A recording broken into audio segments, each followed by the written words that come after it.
साथियों नमस्कार, स्वागत है आप सभी का इस वीडियो में। बहुत से साथियों के द्वारा लगातार कमेंट आ रहा था कि सामाजिक विज्ञान का भी वीडियो लाइए। तो लीजिए, एक बहुत ही अनुभवी शिक्षक जो हमारे खास मित्र भी हैं और वो भी 2019 शिक्षक भर्ती में वर्ग 2 में सेलेक्ट हुए हैं। उनसे सामाजिक विज्ञान पढ़ाने हेतु स्पेशल रिक्वेस्ट करने के बाद वो तैयार हो गए हैं और उनसे बेहतर सामाजिक विज्ञान का वीडियो तैयारी के लिए मिलेगा। आगे हमारे मित्र संपत कुमार साहू जी के आवाज़ में आपको यह वीडियो प्रोवाइड होने जा रहे हैं। Thank you. नमस्कार, स्वागत है आप सभी का इस वीडियो में। आज हम बात करेंगे सीजी टेट अर्थात छत्तीसगढ़ शिक्षक पात्रता परीक्षा में पूछे गए सामाजिक अध्ययन के प्रश्नों की। ये प्रश्न चतुर्थ भाग के खंड ब से पूछे जाते हैं। इस वीडियो में हम देखेंगे 2012 से 2024 तक के 40 प्लस पूछे गए महत्वपूर्ण प्रश्नों को। इससे पहले आइए देखते हैं हम सीजी टेट के सिलेबस को। सिलेबस को देखने से पता चलता है साथियों कि सामाजिक विज्ञान में कुल 60 अंकों के 60 प्रश्न पूछे जाएंगे। ये प्रश्न जो है कुल 13 इकाइयों से पूछे जाते हैं। इसमें से पहला इकाई जो है भारतीय समाज, इसमें से कुल 4 अंकों के प्रश्न पूछे जाते हैं, जिनमें विशेषताएं, परिवार, विवाह, महिलाओं की स्थिति, तत्कालिक और सामाजिक समस्याएं, जातिवाद, क्षेत्रीयता, गरीबी, बाल श्रम और शहरीकरण जैसे विभिन्न मुद्दों से 4 अंक के प्रश्न पूछे जाते हैं। इसके तैयारी के लिए हम बारी बारी से अलग अलग इकाई को अर्थात इकाई 2, 3 ऐसे हम लोग तैयारी करते जाएंगे। तो आइए चलते हैं हमारे पहले प्रश्न की ओर। हमारा पहला प्रश्न है साथियों, सीजी टेट 2024 के पुनर्परीक्षा में पूछा गया पहला प्रश्न, चातुर्वर्ण व्यवस्था के प्राचीनतम उल्लेख कहाँ से मिलता है? ए गीता, बी ऋग्वेद के पुरुष सूक्त, सी नारद स्मृति या डी मनु स्मृति। इस प्रश्न का सही आंसर हो जाएगा साथियों ऑप्शन नंबर बी ऋग्वेद के पुरुष सूक्त। चातुर्वर्ण व्यवस्था से आशय साथियों 4 वर्णों की व्यवस्था, जिसमें ब्राह्मण, क्षत्रिय, वैश्य और शूद्र आते थे। इसका वर्णन ऋग्वेद के 10वें मंडल के पुरुष सूक्त से मिलता है। प्रारंभ में वर्ण व्यवस्था जो है कर्म पर आधारित होती थी, अर्थात जो जिस व्यवसाय को करते थे उसका वर्ण वही होता था। मान लीजिए कोई व्यक्ति ब्राह्मण का काम करता है तो भले ही वो अन्य जाति से हो, लेकिन उसका वर्ण ब्राह्मण वर्ण, और यदि कोई क्षत्रिय का काम करता है तो वह क्षत्रिय वर्ण का होता था साथियों।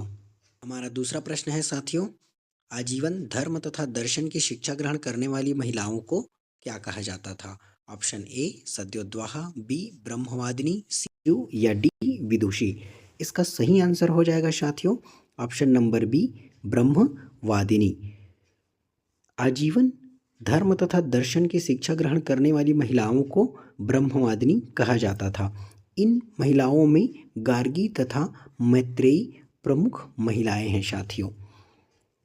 तीसरा नंबर का प्रश्न है साथियों, भारत में नगरीकरण के प्रमाण सर्वप्रथम कब से मिलते हैं? ऑप्शन नंबर ए प्रथम शताब्दी ईसा पूर्व, बी 12वीं शताब्दी ईस्वी, सी 17वीं शताब्दी ईस्वी या डी 6ठी शताब्दी ईस्वी।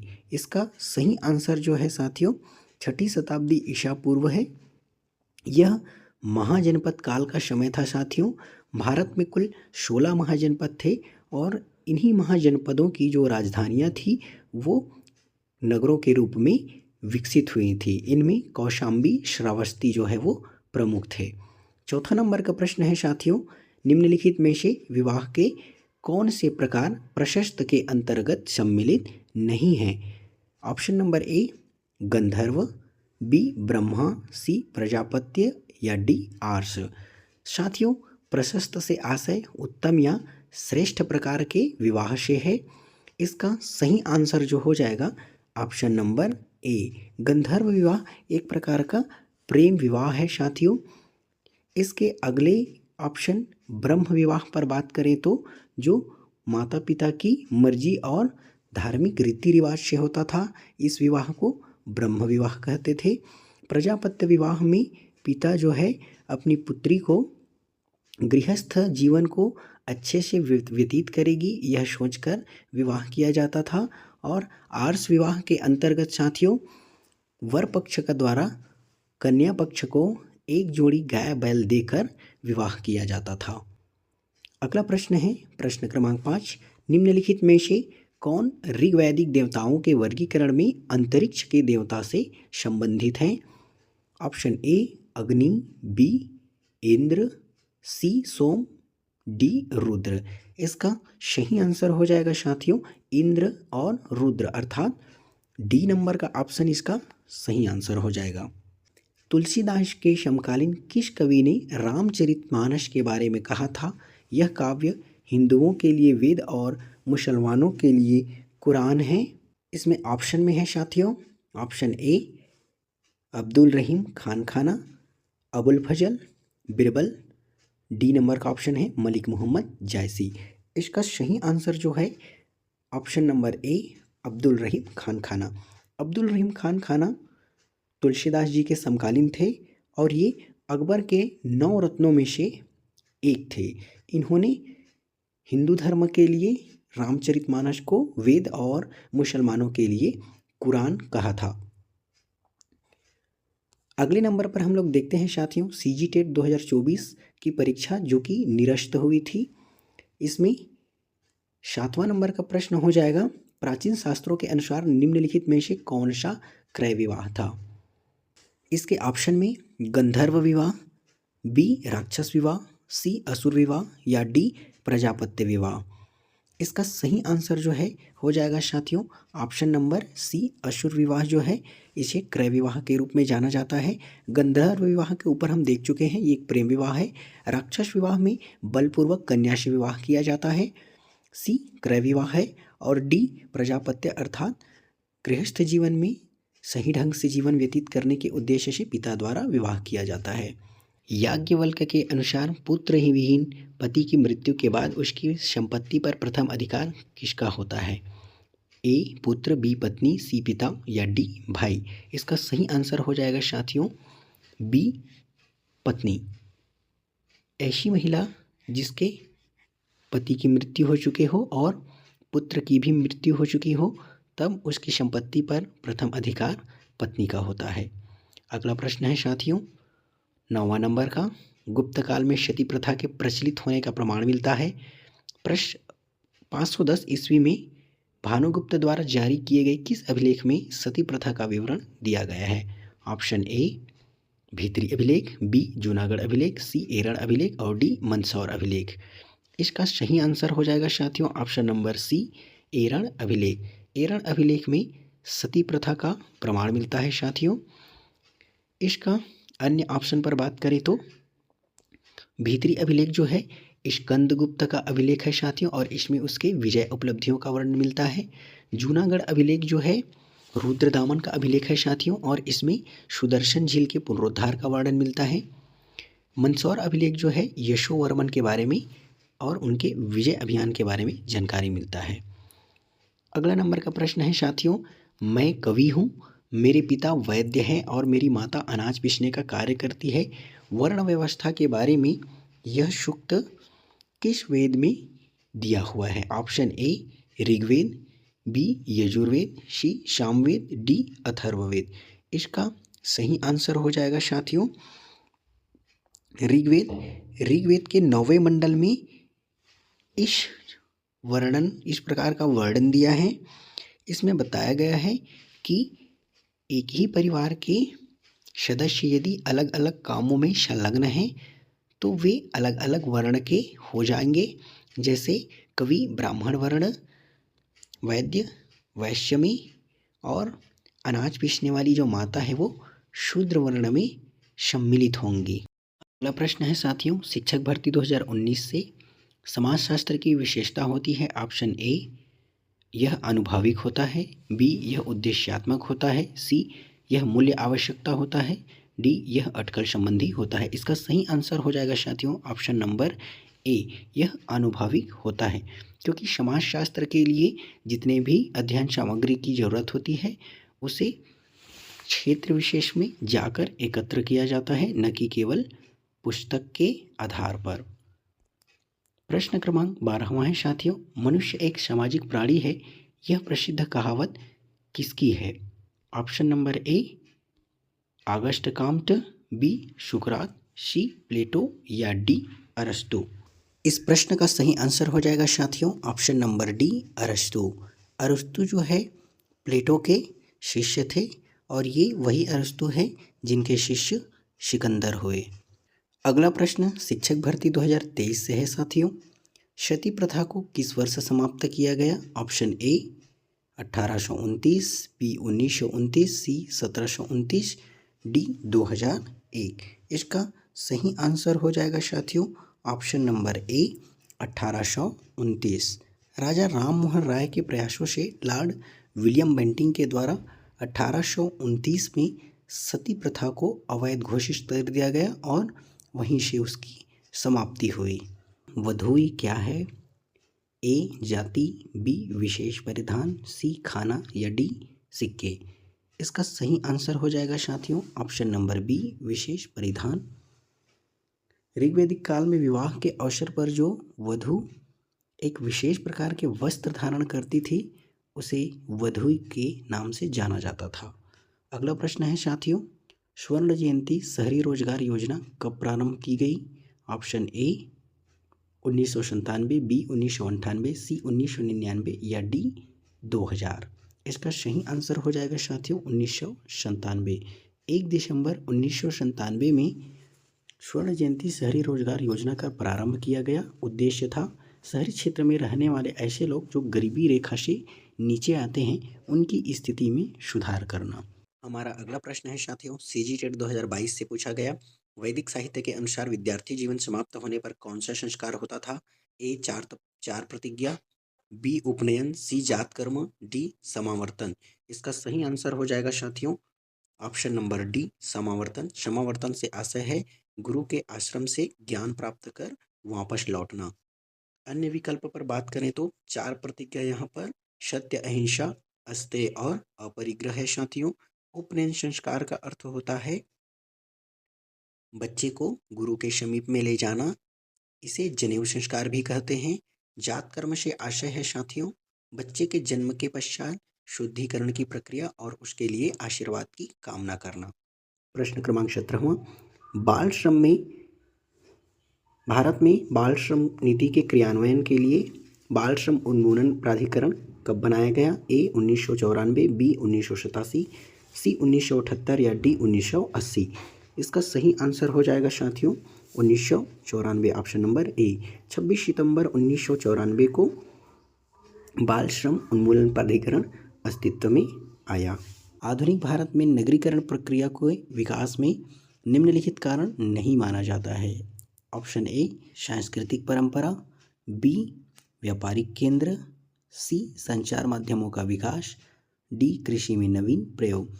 इसका सही आंसर हो जाएगा साथियों ऑप्शन नंबर ए सांस्कृतिक परंपरा जो है नगरीकरण प्रक्रिया के विकास में भागीदार नहीं होता था, अर्थात यह इसका कारण नहीं है। शेष व्यापारिक केंद्र, संचार माध्यमों का विकास और कृषि में नवीन प्रयोग, इन कारणों से नगरीकरण की प्रक्रिया विकासशील होती थी।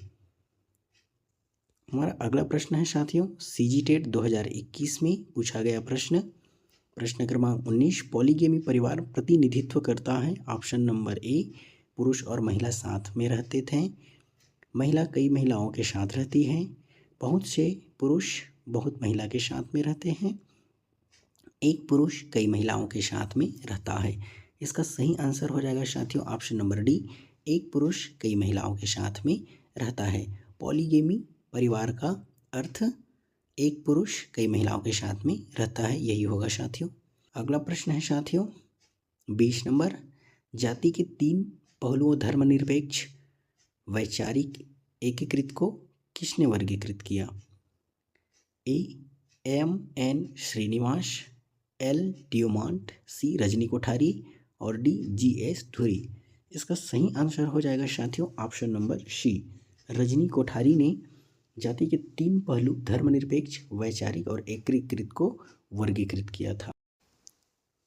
21वां नंबर का प्रश्न है साथियों, the history of human marriage नामक पुस्तक किसने लिखी? ऑप्शन ए मैकाइवर तथा पेज 1927, बी वेस्टर मार्क 1921, सी दुर्खिम 1914 या D Kingsley Davis 1920।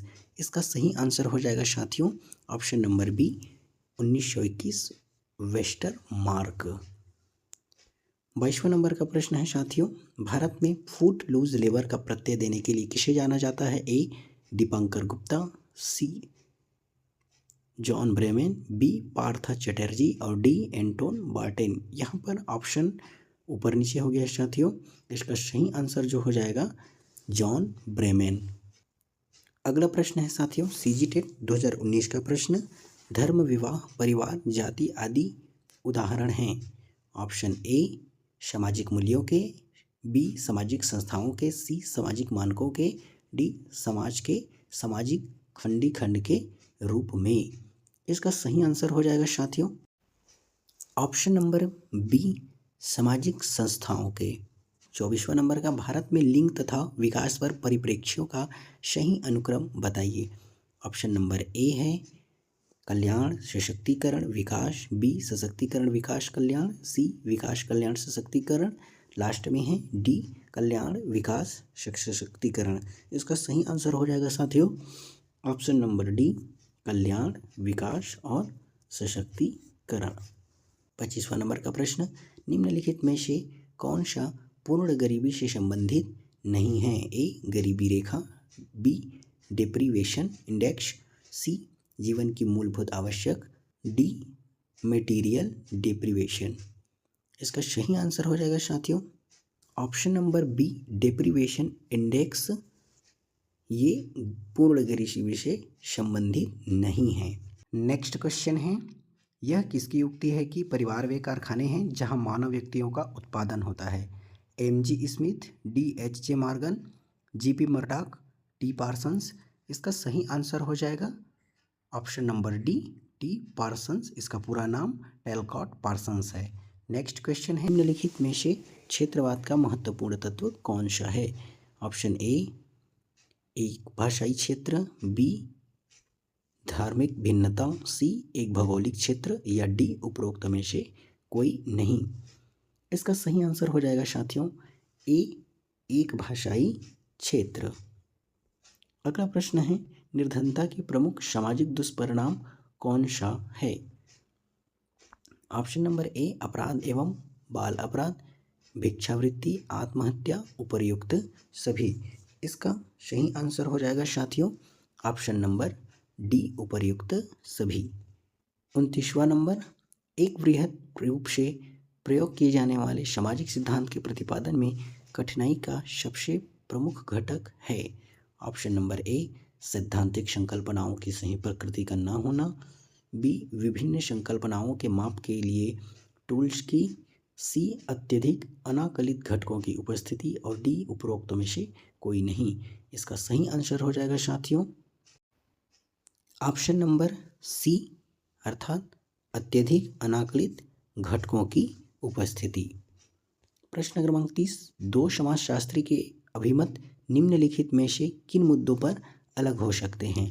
Option number ए वैश्विक आतंकवाद, बी एक अर्थव्यवस्था को मंदी से बचाना, सी समाज में भ्रष्टाचार के कारण और डी उपरोक्त सभी।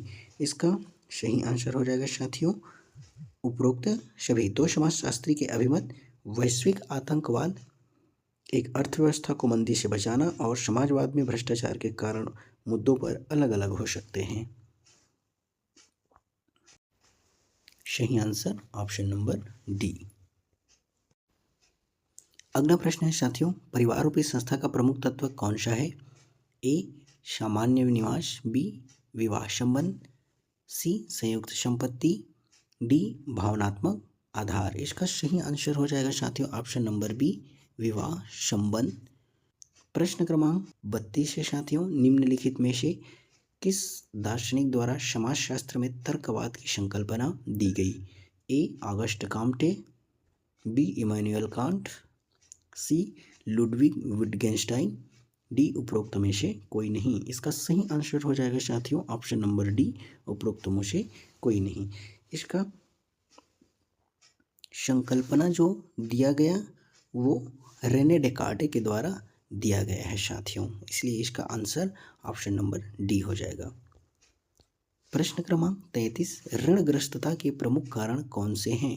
ए कृषि का परंपरागत तरीका, बी अशिक्षा, सी सामाजिक कार्यों में फिजूल खर्ची और डी जो है उपर्युक्त सभी। इसका आंसर जो हो जाएगा साथियों ऑप्शन नंबर डी उपर्युक्त सभी। अगला प्रश्न है साथियों सीजीटेट 2016, 34वां नंबर का प्रश्न है, हिंदुओं में सजाती वर के साथ धार्मिक विधि से पिता के द्वारा पुत्री का विवाह करने को किस प्रकार का हिंदू विवाह कहते हैं? ऑप्शन ए प्रजापत्य विवाह, बी ब्रह्म विवाह, सी धार्मिक विवाह या डी आर्य विवाह। इसका सही आंसर हो जाएगा साथियों ब्रह्म विवाह। इसके पहले ही हम बात किए थे कि जब माता पिता की मर्जी के साथ में अपनी योग्य वर वधू के साथ में विवाह किया जाता है तो उसे ब्रह्म विवाह के नाम से जाना जाता है। अगला प्रश्न है साथियों 35वां नंबर का, समाजशास्त्र शब्द के संबंध में निम्नलिखित में से क्या सही नहीं है? समाजशास्त्र समाज के विभिन्न विषयों से संबंधित है, समाजशास्त्र वैयक्तिक निकाय है, समाजशास्त्र वैश्लेषिक तथा सृजनात्मक मस्तिष्क का आधार तैयार करता है, उपरोक्त में से कोई नहीं। इसका सही आंसर हो जाएगा साथियों ऑप्शन नंबर बी, समाजशास्त्र वैयक्तिक सब्जेक्टिव निकाय है। अगला प्रश्न है साथियों, एक ही घर में 3 पीढ़ी के लोग एक साथ रहते हैं, ऐसे परिवार को कहा जाता है? ऑप्शन ए सामुदायिक परिवार, बी एकल परिवार, सी संयुक्त परिवार, डी संगठित परिवार। इसका सही आंसर हो जाएगा साथियों संयुक्त परिवार। संयुक्त परिवार से आशय कि जिसमें एक से अधिक युगल दंपत्ति रहते हैं और 2 से अधिक पीढ़ी के लोग उसमें निवास करते हों। वह देश जहाँ पर 100% जनसंख्या नगरों में वास करती है, ए जापान, बी संयुक्त राज्य अमेरिका, सी न्यूजीलैंड या डी सिंगापुर। इसका सही आंसर हो जाएगा साथियों ऑप्शन नंबर डी सिंगापुर। 38वां नंबर का प्रश्न है साथियों, उत्तराखंड का वह लोकगीत जो विरह वियोग व्याकुलता में गाया जाता है वह है? ए चांचरी, बी न्योली, सी झुमेलो या डी चौफला। इसका सही आंसर जो हो जाएगा झुमेलो ऑप्शन नंबर सी। अगला प्रश्न है साथियों, सत्यशोधक समाज के संस्थापक थे? Option A doctor B R. Ambedkar, B Narayan Guru, C Jyotiba Phule या डी दयानंद सरस्वती। इसका सही आंसर हो जाएगा ऑप्शन नंबर सी ज्योतिबा फुले। ज्योतिबा फुले ने सत्यशोधक समाज की स्थापना सन 1873 में किया था। अगला प्रश्न है साथियों 40वां नंबर का, वेदों की ओर लौटने का जो नारा है वो किसने दिया था? Option number A Vivekananda, B Ramakrishna Paramhansa, C Dayanand Saraswati, D Gangadhar Tilak. इसका सही आंसर हो जाएगा साथियों दयानंद सरस्वती। दयानंद सरस्वती ने ही आर्य समाज की स्थापना सन 1875 में किया था। अगला प्रश्न है साथियों सीजीटेट 2012 में पूछा गया है, इस राज्य में बाल श्रमिक की आयु सीमा क्या है? ए 15 वर्ष, बी 14 वर्ष, सी 16 वर्ष, डी 18 वर्ष। इसका सही आंसर हो जाएगा साथियों ऑप्शन नंबर बी 14 वर्ष। ऐसे बच्चे जो 14 वर्ष की आयु पूर्ण नहीं किए हैं और वे यदि श्रम करते हैं तो ये बाल श्रमिक कहलाते हैं। इसके लिए सरकार द्वारा बाल श्रमिक प्रतिषेध एवं विनियमन अधिनियम 1986 जारी किया गया है और इसके अंतर्गत 14 वर्ष से कम उम्र के बच्चों को बाल श्रम करने के लिए वर्जित है। लास्ट प्रश्न है साथियों, सती प्रथा व्यवस्था का सर्वप्रथम विरोध किसने किया था? Option A Mahatma Gandhi, B Raja Ram Mohan Roy, C Akbar या डी पंडित जवाहरलाल नेहरू। इसका सही आंसर हो जाएगा साथियों option number C Akbar. Akbar ने 1582 ईस्वी में सती प्रथा व्यवस्था का विरोध किया था। तो ये रहे साथियों आपके टॉप 43 प्रश्न जो कि 2012 से 2024 तक सीजीटेट की परीक्षा में पूछे गए थे। ये प्रश्न आगामी शिक्षक भर्ती परीक्षा के लिए भी महत्वपूर्ण हो सकते हैं। हम इसके अगले इकाइयों के प्रश्नों को इसी क्रम में हल करते जाएंगे। आप सभी के सुझाव और प्रतिक्रिया ज़रूर आने चाहिए, जिससे हम अपनी तैयारी के लिए एक बेहतर प्रयास कर सकें। धन्यवाद।